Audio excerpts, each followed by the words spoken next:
আমার নাম রাহুল ভাটিয়া। আমি পেশায় একজন ইঞ্জিনিয়ার। আপনাকে আমি একটা বিষয়ের উপর প্রশ্ন করতে চাই।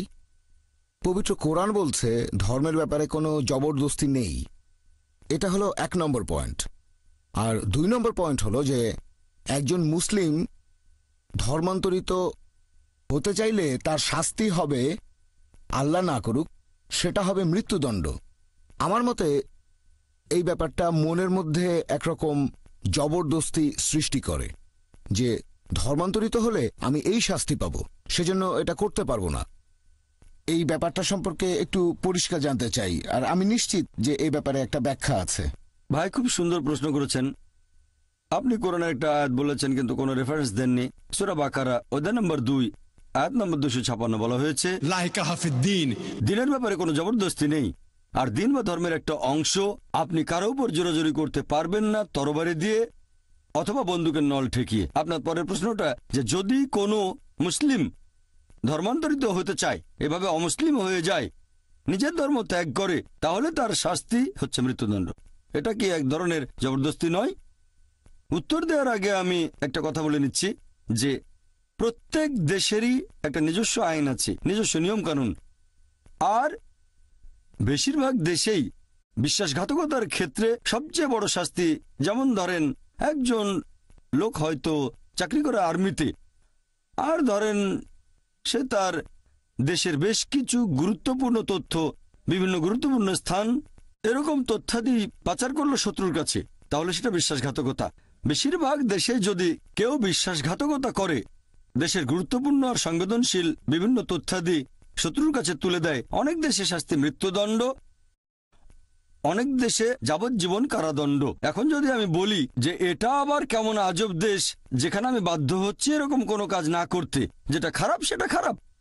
এখন একজন মুসলিম যদি অমুসলিম হয়ে যায়, এই নিয়মটা শুধুমাত্র ইসলামিক দেশে। যদি সেই মুসলিম যে এখন হয়েছে মুরতাদ, সে যদি তার নতুন ধর্ম প্রচার করে আর মানুষকে প্রতারিত করে, এমন হলে তাকে মৃত্যুদণ্ড দেয়া হবে।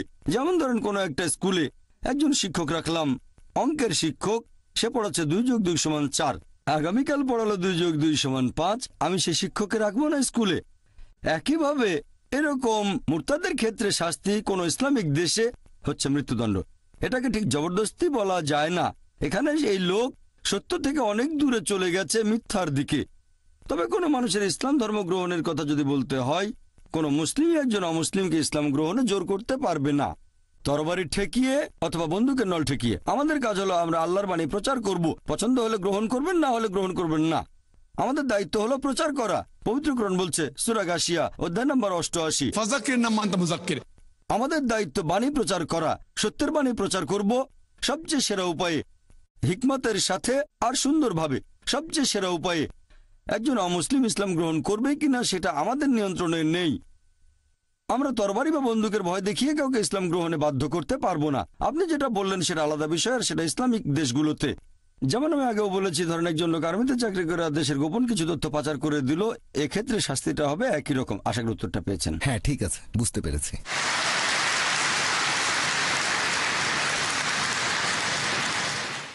আমি আবারও দর্শকদের মনে করিয়ে দিচ্ছি, অমুসলিমদের আগে প্রশ্ন করার সুযোগ দেয়া হবে। যদি তাদের করা প্রশ্ন আজকের বিষয়ের বাইরেও হয়, তবে সেটা যদি কম্পারেটিভ রিলিজিয়নের উপর হয়ে থাকে আর যদি এই সময়ের সাথে প্রাসঙ্গিক হয়, তাহলে সেই প্রশ্নগুলোরও উত্তর দেয়া হবে অমুসলিমদের ক্ষেত্রে। হ্যাঁ বোন। আমার নাম ক্যারোলিন, আমি একজন সাংবাদিক। আপনার কাছে আমার প্রশ্নটা হলো, ইসলাম ধর্ম কি ক্ষমা করাকে উৎসাহিত করে? হ্যাঁ অথবা না, ইসলাম কি ক্ষমা করাকে উৎসাহিত করে? বোন, আপনি প্রশ্ন করলেন যে ইসলাম ক্ষমা করাকে উৎসাহিত করে কিনা। অবশ্যই করে। আর পবিত্র কোরআনে প্রত্যেক সূরা আরম্ভ হওয়ার আগে একটা কথা আছে, বিসমিল্লাহির রহমানির রহিম, দয়াময় পরম দয়ালু আল্লাহর নামে শুরু করছি। কিন্তু তাহলে হ্যাঁ বোন, আপনার দ্বিতীয় প্রশ্ন। হ্যাঁ, আমার দ্বিতীয় প্রশ্ন হলো, হ্যাঁ, কোনো সমস্যা নেই। ইসলাম কেন সম্মানের হত্যাকে অনুমতি দেয়? সম্মানের হত্যা? হ্যাঁ। এটা দিয়ে আপনি কি বোঝাচ্ছেন? মানে কারো ভাইয়ের হত্যার বদলা নিতে হবে, আর সেটা হবে আল্লাহর নামে। প্রশ্নটা আজকের বিষয়ের বাইরে, তবে এটা জানা আমার জন্য জরুরি। আপনি প্রশ্ন করলেন সম্মানের হত্যা মানে কেউ হয়তো একজন মানুষকে হত্যা করলো প্রতিশোধ নেওয়ার জন্য, হ্যাঁ এটার কথাই বলছেন? হ্যাঁ, আমি বেশ কিছু বই পড়েছি আর অনেক জায়গায় দেখেছি মানুষজন বলছে তাদের অনুমতি আছে অন্য কোনো মানুষকে হত্যা করার, কারণ তাদের ভাইকে আরেকজন মানুষ হত্যা করেছে। বোন খুব সুন্দর প্রশ্ন করেছেন যে ইসলাম যদি ক্ষমা করাকে উৎসাহিত করে তাহলে সম্মানের হত্যার অনুমতি রয়েছে কেন। হ্যাঁ, আপনি খুব এটাই। সুন্দর প্রশ্ন করেছেন বোন। যদি ভালো করে দেখেন পবিত্র কোরআনে বলা হয়েছে সূরা বাকারা অধ্যায় 2 আয়াত নম্বর 178, হাদ শাস্তি এখানে মৃত্যুদণ্ড, আর সেটা হবে কিসাসের ভিত্তিতে। আর আল্লাহ কোরআনে বলেছেন সূরা মাইদা অধ্যায় নম্বর 5 আয়াত নম্বর 32, যদি কেউ কোনো মানুষকে হত্যা করে, হোক সে মুসলিম বা অমুসলিম, যদি সেটা নরহত্যা বা দেশে বিশৃঙ্খলা সৃষ্টির অপরাধে না হয়, তাহলে সে যেন পুরো মানব জাতিকে হত্যা করলো। তাহলে সাধারণ নিয়মে কেউ যদি কোনো মানুষকে হত্যা করে তাহলে সে যেন পুরো মানব জাতিকে হত্যা করলো, শুধুমাত্র দুটো ক্ষেত্র বাদ দিয়ে, যদি সেটা নরহত্যা বা দেশে বিশৃঙ্খলা সৃষ্টির অপরাধ হয়। তাহলে এখানে দুটো ব্যতিক্রম আছে। যেখানে ইসলাম অনুমতি দিয়েছে যে একজন মানুষকে হত্যা করা যাবে, এখানে 1 নম্বর, যদি সেই লোক কোনো মানুষকে হত্যা করে, এটা আপনার প্রশ্নের ভেতরে পড়বে সম্মানের হত্যা। 2 নম্বর হলো যদি সেই লোক কোনো দেশে বিশৃঙ্খলা আর দুর্নীতি সৃষ্টি করে। আবারও এটা কিন্তু বাধ্যতামূলক নয়, যদি কেউ আরেকজনকে হত্যা করে এটা বাধ্যতামূলক নয় যে তাকে হত্যা করতে হবে। ইসলাম বলছে যে সেই নিহত লোকের আত্মীয় স্বজনেরা যদি রক্তমূল্য নিয়ে হত্যাকারীকে ক্ষমা করে দেয় তাহলে হত্যাকারী কোনো শাস্তি পাবে না। তবে সাধারণ পরিস্থিতিতে যেটা হয়, ধরেন কেউ আরেকজনকে হত্যা করেছে আর আমি চাচ্ছি তার মৃত্যুদণ্ড হোক, কারণ হত্যার অপরাধ, এটা শাস্তি হলো মৃত্যুদণ্ড। আমি আগেও বলেছি যে আগের ধর্মগুলোতে যেমন বাইবেল চোখের বদলে চোখ, দাঁতের বদলে দাঁত, এভাবে চলে এসেছে। এখানে আমরা বুঝতে পারছি যে ধরেন আমি একজন মানুষকে চিনি যে অন্য মানুষকে হত্যা করে, নিরীহ মানুষকে হত্যা করে, তাকে হত্যা না করলে সে তো মানুষদের হত্যা করতে থাকবে।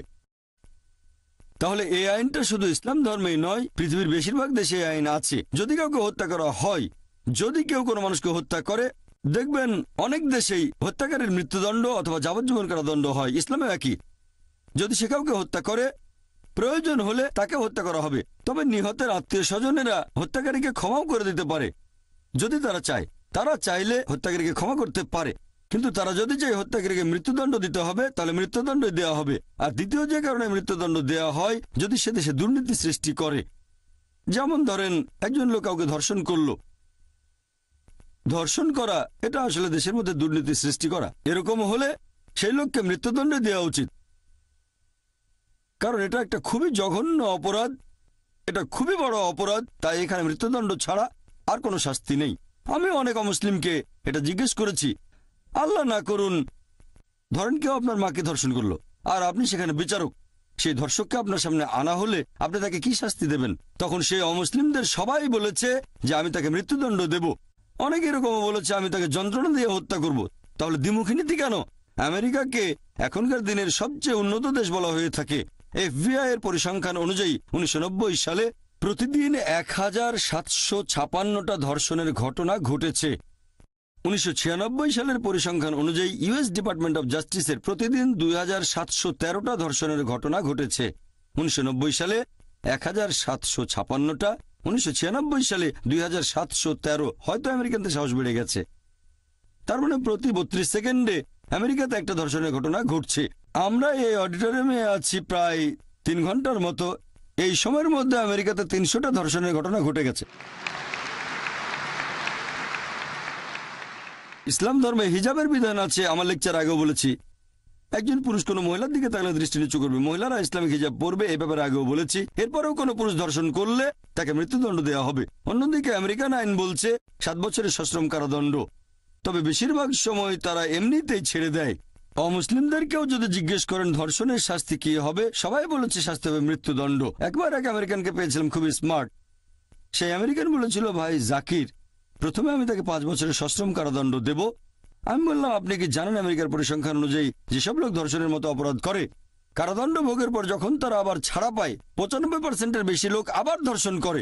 যদি চান আপনার মা মেয়ে ধর্ষিতা হোক, সেটা আপনার ব্যাপার, আমরা সেটা চাই না।